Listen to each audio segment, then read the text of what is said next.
This is WEFT Champaign, 90.1 FM, community radio for East Central Illinois, streaming live at www.weft.org.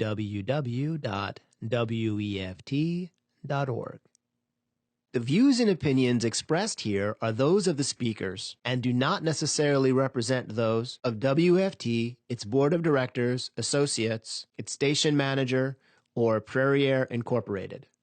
The following program was pre-recorded and consists of two parts. The first part was recorded in 2011. The second part was recorded on January 31st, 2016.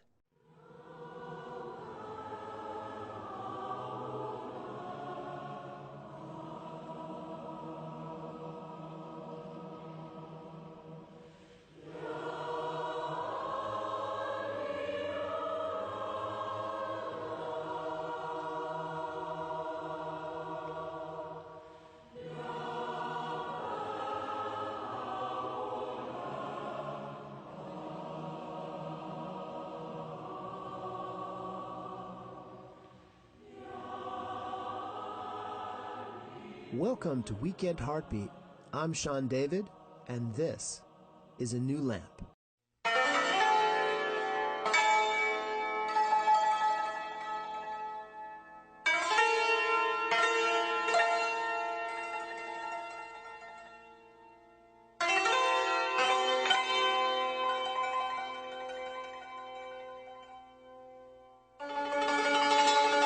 New lamp for old. New lamp for old. Remember how Aladdin headed out to get oil for his mother's old dented, tarnished lamp? And in the market he met a magician calling out these words. This strange man was offering to give him a brand new shiny lamp for his old one. That's what I want to offer you, if you'll have it. A new lamp of spiritual guidance. But maybe you already have such a lamp, which still burns brightly. Great. You are still welcome to join us simply to learn who we are. But maybe your lamp of divine guidance has gotten dented and tarnished like Aladdin's. Or perhaps you have no such lamp at all. To you, I offer a new lamp. Hi, my name is Marilyn. Welcome to A New Lamp, a program designed to make you acquainted with the Baha'i religious faith. I hope you will choose to spend the next few minutes with me. Thanks.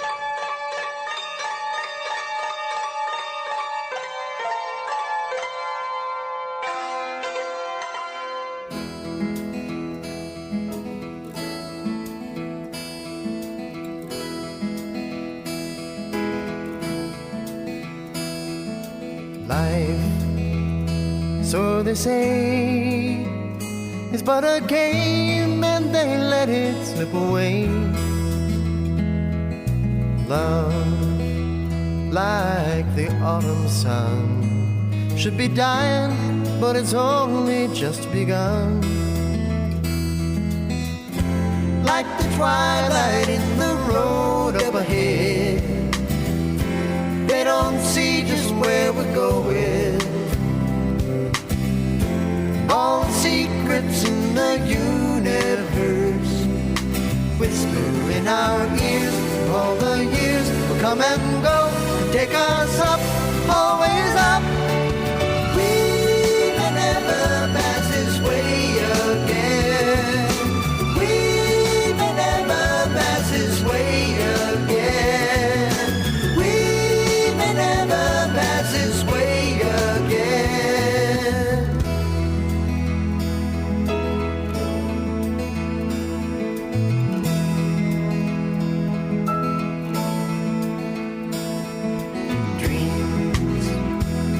They say for the fools and they let them drift away.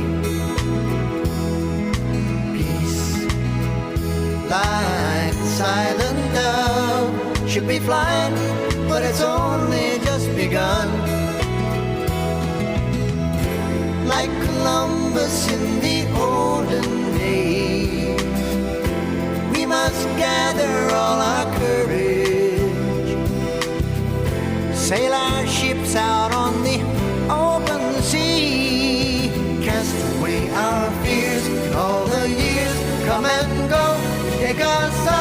always up. We may never pass this way again. We may never pass this way again. We may never pass this way again. So I won't laugh while the laughing is easy. I wanna cry if it makes it worthwhile. I may never pass this way again. That's why I want it with you. 'Cause you make me feel like I'm more than a friend. Like I'm the journey and you're the journey's end. I may never pass this way again. That's why I want it with you.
Last week I told you about Baha'i funerals. But what happens after that?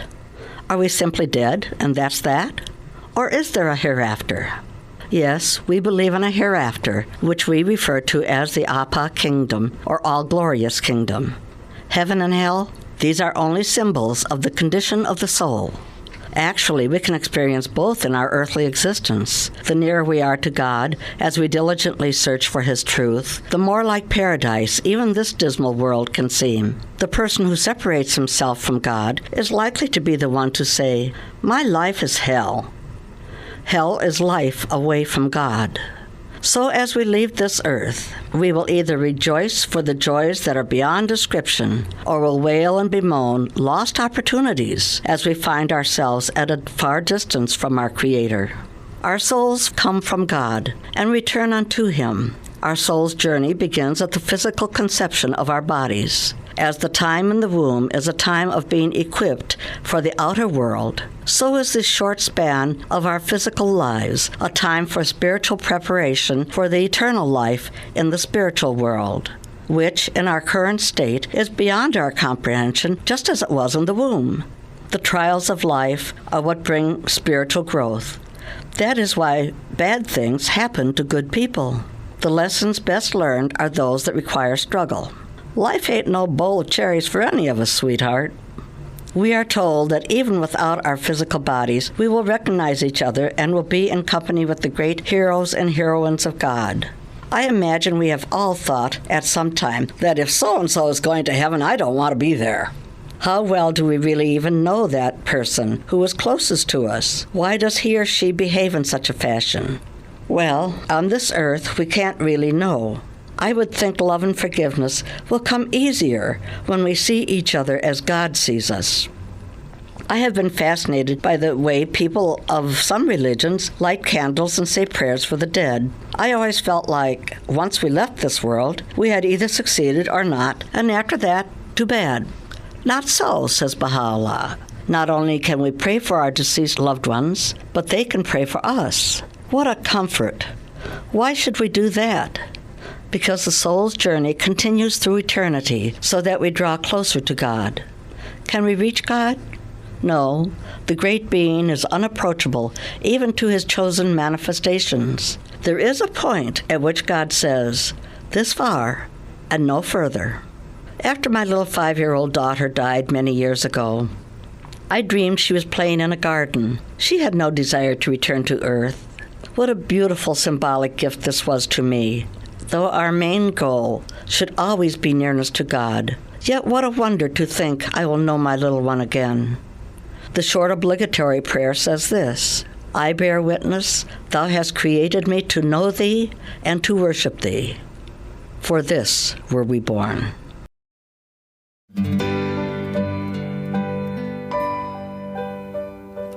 Lo, angelic hosts, triumphant now surround on every side, and in heavenly strains are spreading peace and love that will abide. Hark the heavenly concourse singing joyous praises to their King.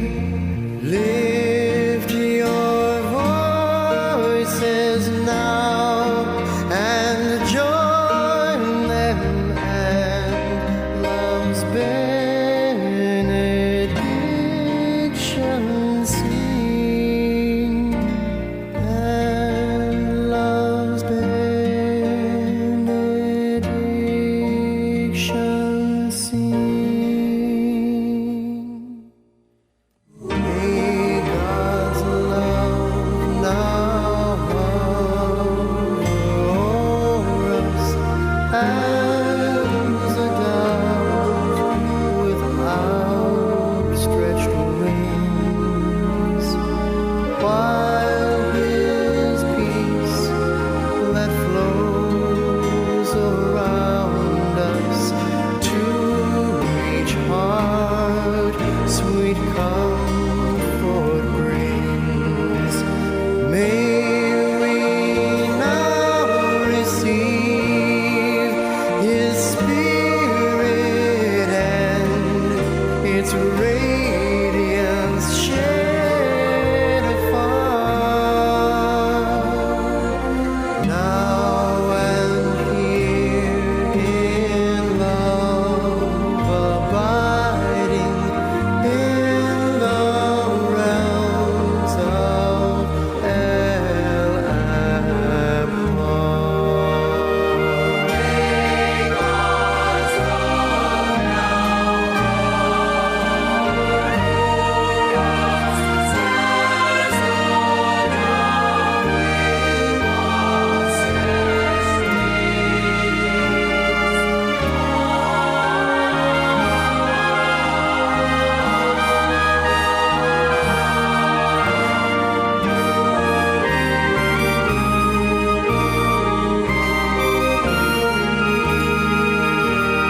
May we now receive His Spirit and its radiance shed afar,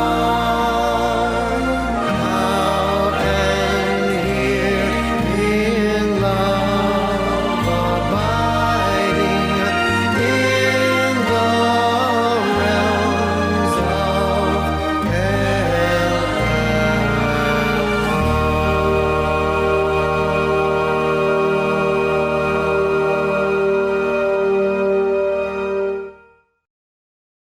And now, concerning thy question regarding the soul of man and its survival after death. Know thou of a truth that the soul, after its separation from the body, will continue to progress until it attaineth the presence of God, in a state and condition which neither the revolution of ages and centuries, nor the changes and chances of this world can alter. It will endure as long as the kingdom of God, His sovereignty, His dominions, and power will endure. It will manifest the signs of God and His attributes, and will reveal His loving kindness and bounty. Baha'u'llah.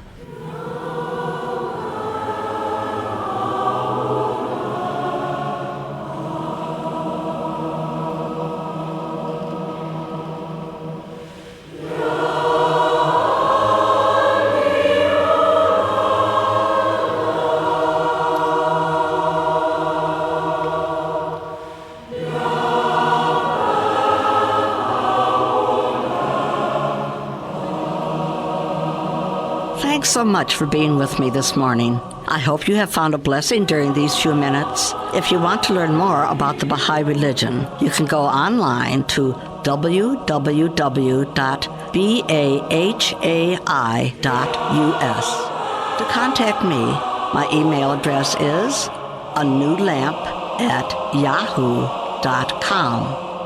Thanks, and have a great day.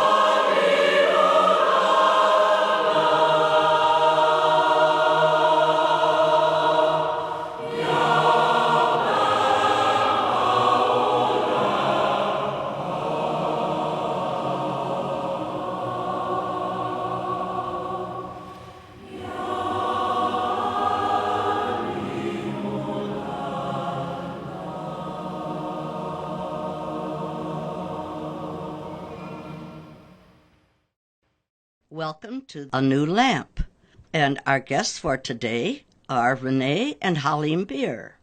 They are both members of the local spiritual assembly of Urbana. Thanks. Hi, Liam. Renee. Hello, Sean. Hi, Sean. All right. Well, we're looking forward to this very much. What we usually do, first of all, is we'd like our listeners to know a little bit about who you are. Would you like to start, Renee? Sure. I'm originally from Ohio. I moved out to California for a few years after I finished school for work, and that's where I met Halim. So I went out there to actually do a reporting job. Okay. I was a TV reporter first, and then a newspaper reporter. Wow. Yeah. So, and then quite a big change because now I'm an IT project manager. So I've already done a couple different things. But anyhow, that's Halim's hometown in California. Yep. Oh, And okay. so he was there finishing up school, and that's how we met. And we lived out there. I lived out there for 3 years before we came here when he started school. What town was it, did you say, that you were Northern in California? Way Northern California is.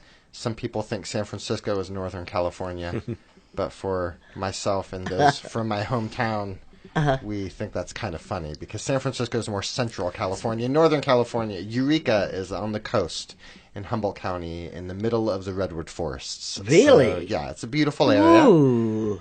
Very far north. Yeah, Yeah. like an hour south of Oregon. Yeah. So we've been here about 7 years, and we came here for Halim to start his graduate studies. Mm-hmm. And we've been here ever since. That's right. We came here for, I started my master's program in music composition. So maybe I should start at the beginning. So as Renee said, we met in California, in Northern California in the Redwood Forest. So I was born and raised there. And I was born a Baha'i, so I've been a Baha'i my whole life. I went to various schools. My sister moved to Spain, so there were a few summers where I lived in Spain over the summer. I taught English in Prague for a small spell. But I had gone back to California to finish my undergraduate studies in violin performance and music composition, and that's when I met Renee. And when I finished my undergrad, that's when I applied, and then I came here and I did my master's and my doctorate here. And you plan to stay? Yeah, I think we do like it here. Great. Yeah. Now, you were saying about you've done a lot of media work. Was that what you went to school for? Was that your schooling? Yeah, I studied communication with an emphasis on broadcasting and also Spanish. So that was what I thought I wanted to do. And to be honest, I really enjoyed it. TV was really fun to make. It just wasn't something I wanted to do long term because the lifestyle is quite difficult Yes. for people who want to have a family. I enjoyed my stint in broadcasting. Yes. And I'll bet it was fun. It was very fun. It was great I really loved really connecting with the community, knowing all the local business owners, politicians. I mean, everybody in the community who was really active, you really got to know. Anybody who was anybody, you knew them. Yeah, exactly. I joke with Halim about how I knew his hometown actually better than he did because I just knew so many people, and I really got to know it well in that short time I lived there. Yeah, it was absolutely true. She knew my hometown better than I did. I stayed home and tried and practiced my violin. Okay. Okay, now you've mentioned your children. Let's hear a little bit more about your children. Yeah, so we have 2 kids. Our daughter, Roya, she turned 4 in December. And our son is about 21 months. He'll be 2 in May. 2 in May, So okay. they're really fun ages. There are lots of work and lots of fun at the same time. Yes. Well, I was a stay-at-home mom, which was typical in my generation, as was my mother.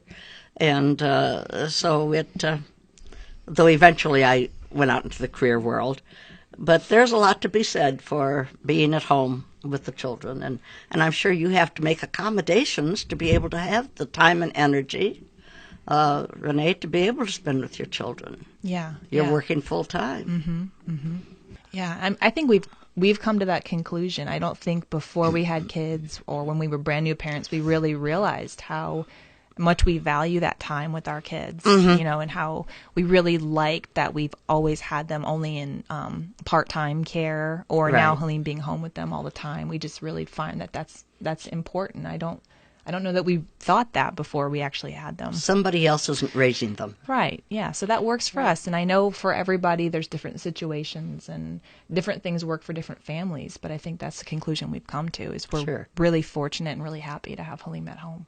It's really interesting because before we spoke about it and consulted about this, it was intellectual. It was theoretical. Oh, well, maybe they can be in daycare, but it helps with her finances, or part-time daycare. Well, once they are actually in part-time daycare, they were in 3 days a week.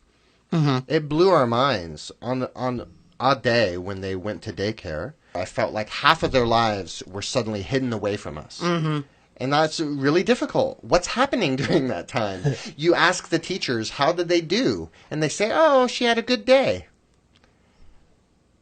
Great, thanks. Like, I have no idea what her life is like. Right. Yeah. And during those very early years, it's the most important. And It really is. This is what they learn now is what's going to stay with them all their life. Yeah, and the whole experience of being a parent is very humbling, and it's an incredible learning experience like none other.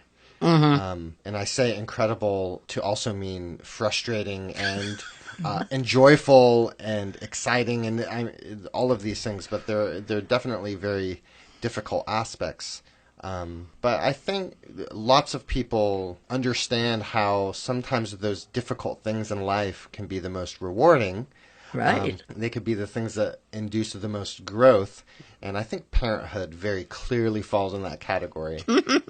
We kind of joke about well, as parents, there's a lot of suffering that comes with it. So what an opportunity for growth, right? What an opportunity that other people maybe who don't have children that maybe they don't have is that that opportunity. So it's good sometimes to remember that. Right. when Absolutely. It's a teaching experience that you cannot teach somebody who hasn't been there. Exactly. Yeah. It is a challenge as a new parent. And in the context of the Baha'i writings and the Baha'i teachings, and frankly, all the religious traditions, you look at Buddhism, you need to be selfless. It's about giving up your selfish desires and to acquire virtues and to manifest virtues. And in the Baha'i writings, over and over, you find be selfless, give up these limited selfish viewpoints that we have, and be world embracing and embrace with love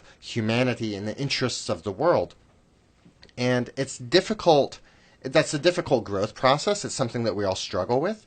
But becoming a parent has one of its greatest challenges is that it forces an incredible this selflessness that I've never been forced to experience before in my life. You have the need to sleep. Doesn't matter if you have the need to sleep, right?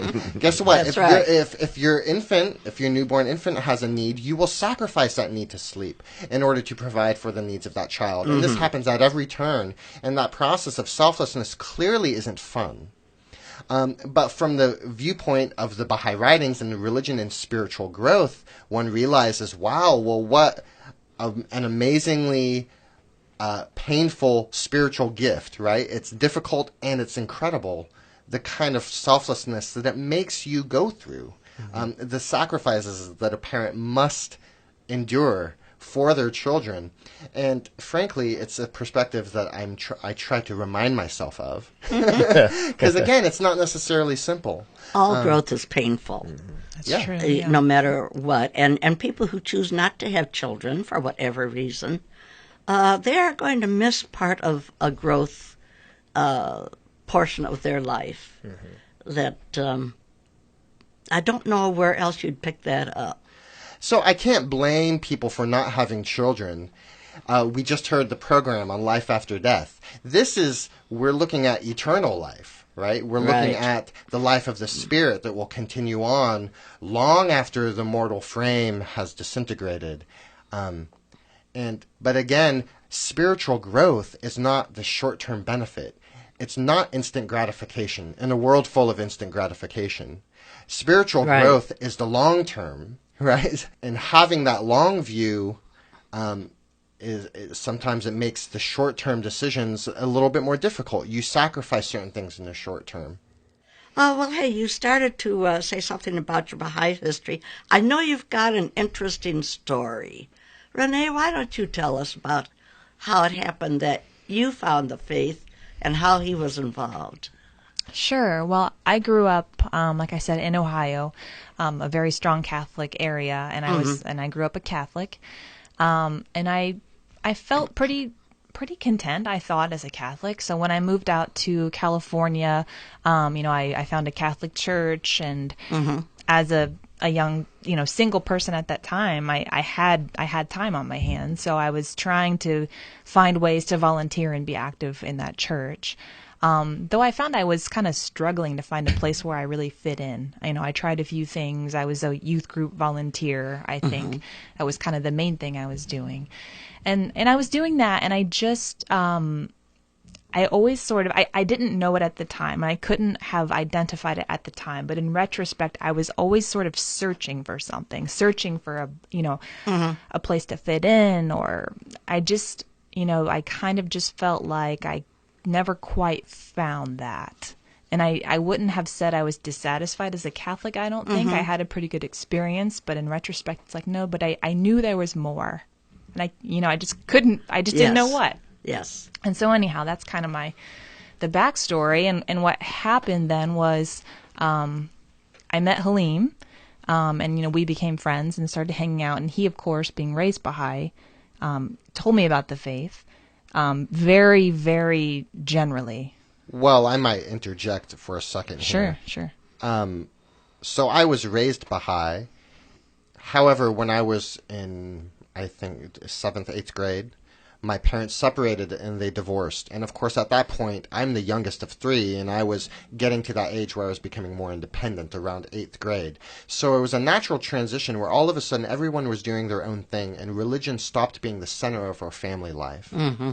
So basically, I became inactive in the faith, and I was nervous about that. However, I had some Baha'i books on my bookshelf, and you saw them.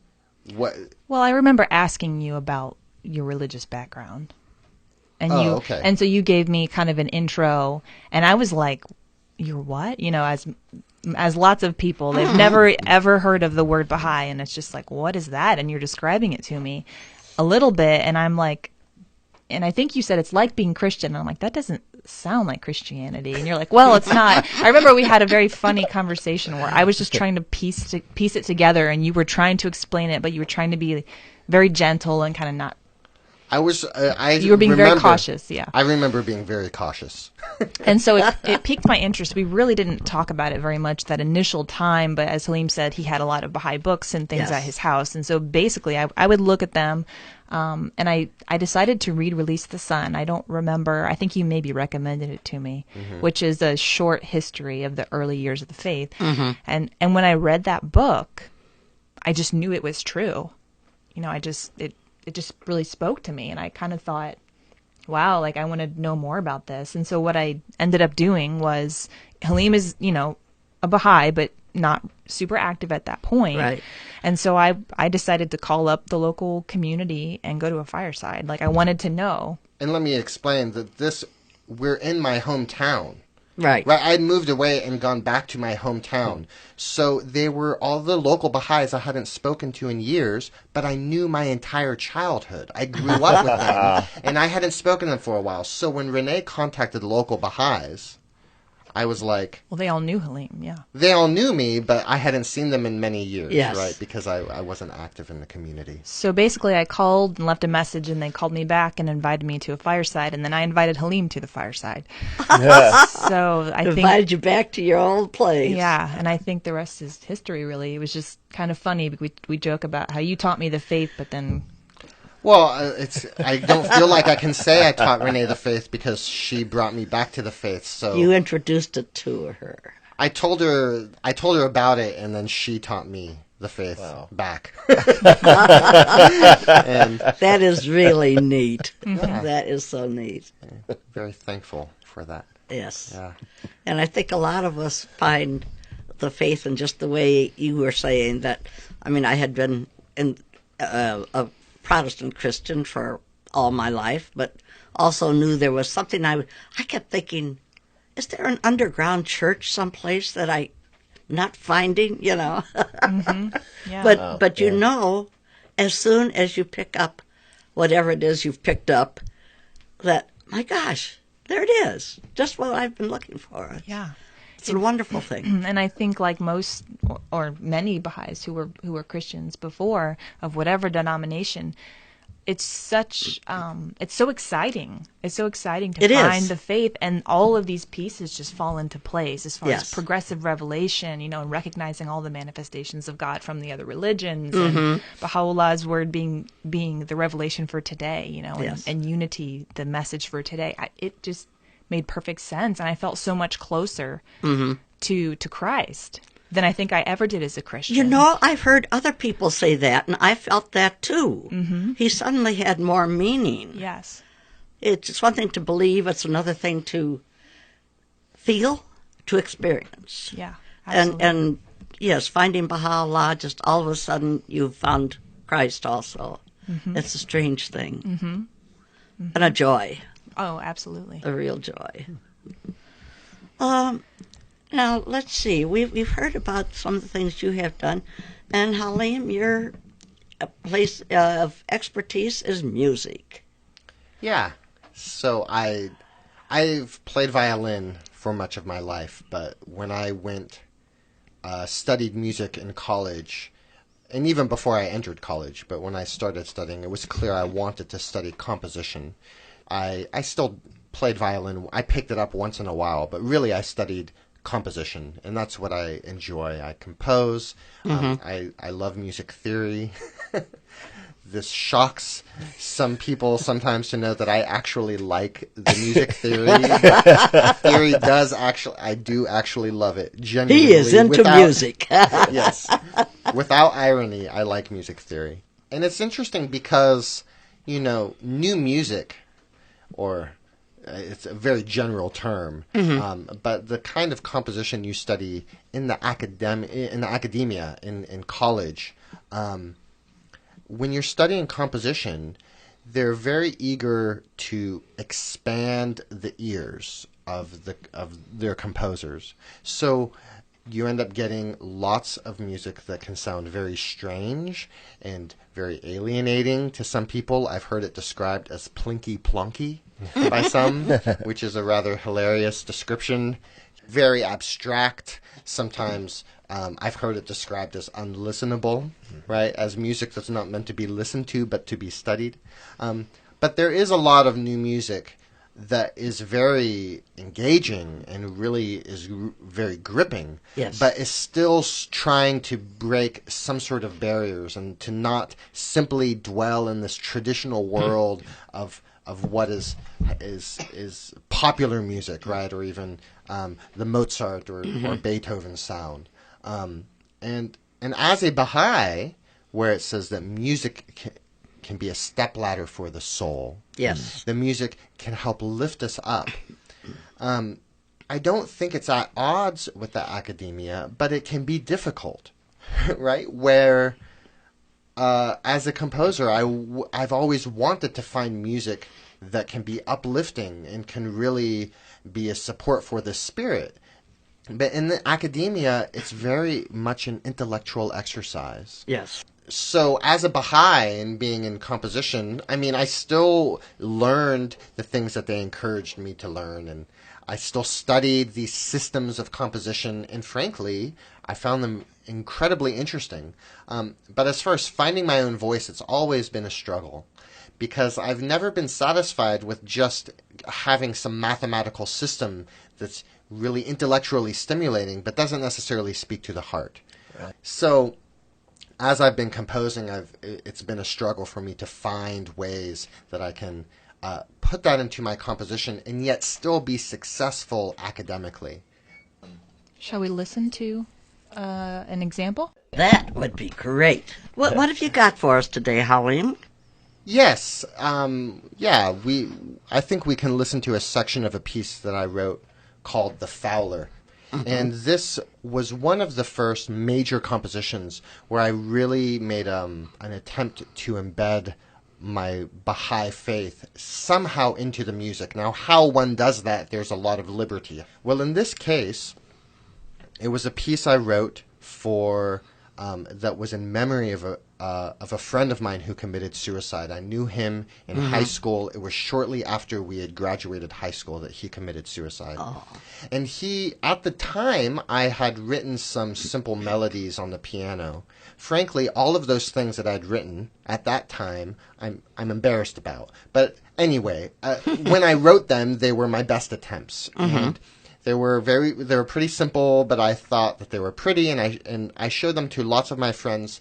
And this friend of mine, I showed these melodies to him, and he was always very supportive and actually would engage and talk to me about those melodies more so than almost anyone else, and actually would point out certain moments that were his favorite moments. Really? And so when I wrote this piece, I actually took those simple ideas and I completely recast them. And it was written for basically a small orchestra. It's like a small orchestra. They call it a chamber orchestra. It was performed by the Illinois Modern Ensemble, and I called it The Fowler. It comes from the Baha'i writings, and there's a hidden word that says, "O children of negligence, set not your affections on mortal sovereignty, and rejoice not therein. Ye are even as the unwary bird that with full confidence warbleth upon the bough, till of a sudden the fowler death throws it upon the dust, and the melody, the form, and the color are gone, leaving not a trace." And as this was about the death and the suicide of my friend, yes, the fowler represents death, and the fowler casting the bird on the dust. And so in the piece, it happens in other pieces, there's this long tradition of using names and letters and translating them into musical pitches. It's something I do almost in every piece I compose. And this is one of the first times I did it. So throughout this piece, over and over again, I've used this motive of Baha, or Baha'u'llah. And I've translated that name into pitches and I've embedded it in. So the Fowler comes from the writings of Baha'u'llah. It's about the death of my friend. And the name of Baha'u'llah is embedded in this piece. And I think I can play a short excerpt. The piece is very long. It's about a 20-minute piece, but I only have about a 3-minute excerpt. Glad to hear it.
beautiful and powerful. Well, thank you. A lot of times with new compositions, I'm not used to hearing the word beautiful, but I do appreciate that.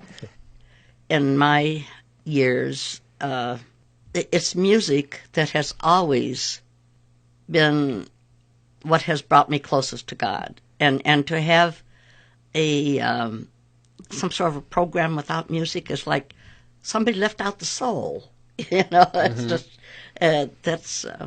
like a program, like a devotional program, or pray, right? Without that musical aspect, this is something where I'm, as a composer, I know other musicians. There's Baha'i music, and there's all sorts. There's the Baha'i faith is unity and diversity, right? And the diversity of the flowers in the garden gives it its beauty and charm. And we likewise have diversity in our expression of artistic values and and our styles of music, and it just enhances the beauty of humanity to show that, I'm not writing as many folk songs, but so I'll try to write some engaging orchestral music. Right. Maybe. That is great. That's the best way to learn the writings, or to learn anything you want to actually memorize.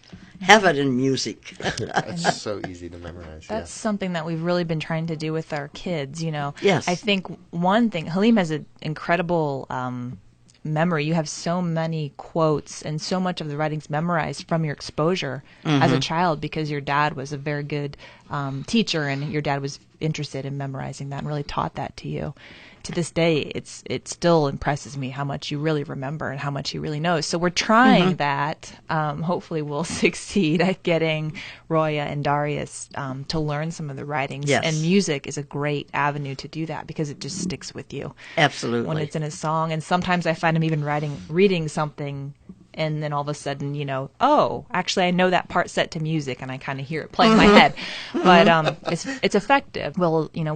We want them to recite prayers, but we also will do a prayer set to music and a quote set to music. Oh, that's nice. Yeah. Those will stay with them all their days. Well, we hope. And Renee's been very good at doing research and finding these children's lessons that have quotes and some music, and many of the songs are original, but it's fantastic just having some quote and a prayer set to song, and you go over the song and you have it memorized so quickly. It's amazing.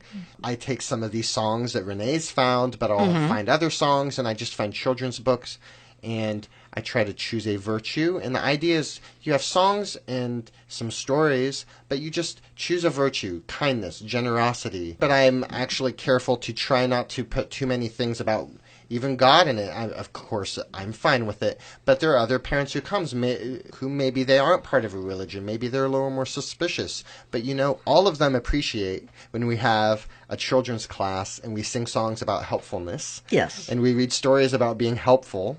And then we have a little craft about being helpful. And in fact, if any of our listeners are interested, I would say email. What is it? A New Lamp? Is that the email address? Yeah, a NewLamp at yahoo.com. So, what other music have you got that you can let us hear today? I think a good example will be a piece I wrote for my daughter. So my daughter's named Roya. So I called the piece Roya. And it was inspired by just the experience of becoming a father. It was performed by an ensemble called Oni Suono. It's French, so I'm probably butchering the pronunciation. Ogni is Oni, and Suono is Suono. They have a website, and they're absolutely phenomenal performers. And they perform almost exclusively newly composed pieces. They commission pieces from composers. So you can imagine most of the pieces they play are incredibly different. If you go to their website, you'll hear lots of examples. Well, I wrote them a piece that's very delicate. And I was afraid, actually, that they might not have liked it. Well, it turns out that they've done an amazing job. They've played it all over the United States multiple times. They premiered it in Europe. Really? They've taken it on tour like 2 or 3 times in Europe. They told me, though, it's a great piece in their to have in their repertoire specifically because it gives contrast. That they can Yes. program it with other things and they show a range of different compositions. So thankfully they found use for it. And I could speak a long time about the piece. I won't, other than I actually used computer algorithms to generate music that I then actually changed by hand, and it doesn't sound like it was computer generated in any way. This tries to walk this line between being very delicate and kind of pretty in a traditional way, but there are lots of kind of mathematical games that I play in the music that are inspired by much of my composition training. Okay. It's about an 8-minute piece. Again, the excerpt I have is much shorter. It's about 4 minutes.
Hey, you know what? That was like Roya. It was delicate, and she's outgoing and fun. She's a beautiful little girl, and that was delightful.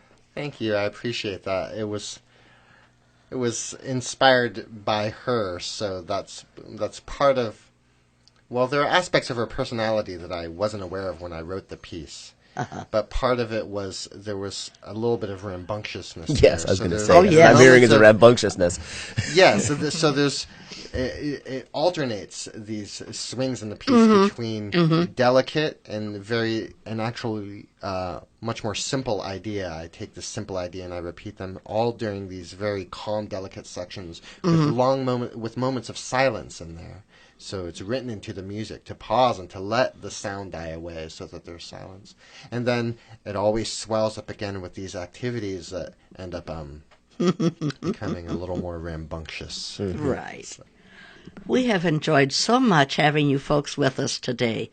And you've provided us a lot of good information, good music, things about family and about faith. And it has just been wonderful having you here. Thank you, Marilyn and Sean. Thank you. It's been fun.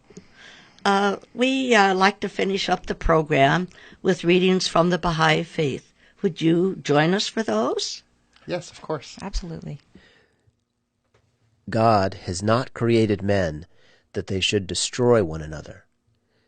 All races, tribes, sects, and classes share equally in the bounty of their Heavenly Father.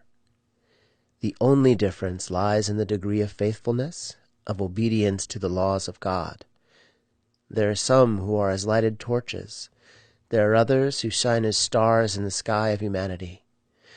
The lovers of mankind, these are the superior men, of whatever nation, creed, or color they may be. For it is they to whom God will say these blessed words, "Well done, my good and faithful servants." Abdu'l-Baha.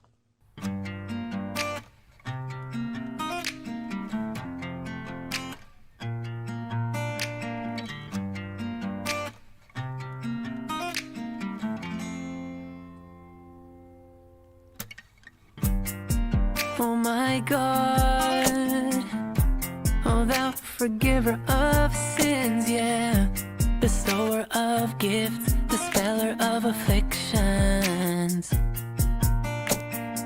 Verily, I beseech thee to forgive the sins of such as have abandoned the physical garment and have ascended to the spiritual world, yeah, and have ascended to the spiritual world. Purify them from trespasses, dispel their sorrows, and change their darkness into light. Cause them to enter the garden of happiness, the garden of happiness. Oh my Lord, cleanse them with the most pure water, and grant them to behold thy splendors on the loftiest mount, thy splendors on the loftiest mount, thy splendors on the loftiest mount. Purify them from trespasses, dispel their sorrows, and change their darkness into light. Cause them to enter the garden of happiness, the garden of happiness.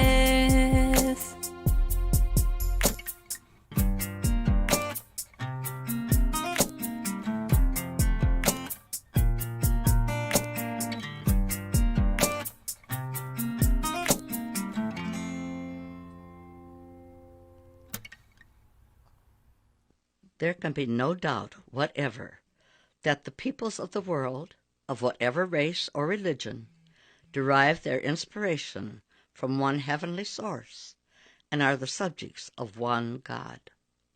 Baha'u'llah. Thank thou, God, that thou art instructed in music and melody, singing with pleasant voice the glorification and praise of the eternal, the living. I pray to God that thou mayest employ this talent in prayer and supplication, in order that the souls may be quickened, the hearts may become attracted, and all may become inflamed with the fire of the love of God. Abdul-Baha.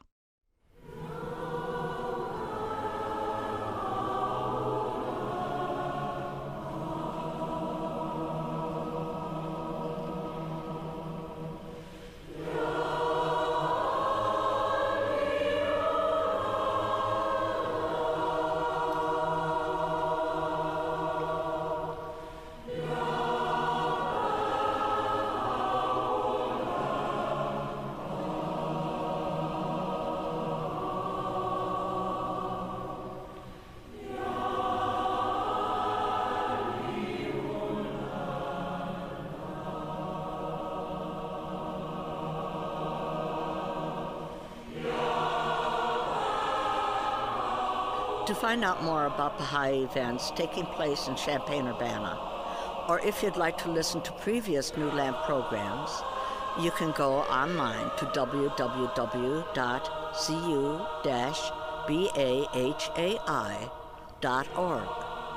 Or if you would like to learn more about the Baha'i national and international community, go to www.bahai.us.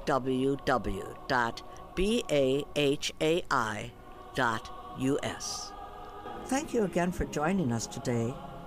I hope you'll join us again next month. Goodbye.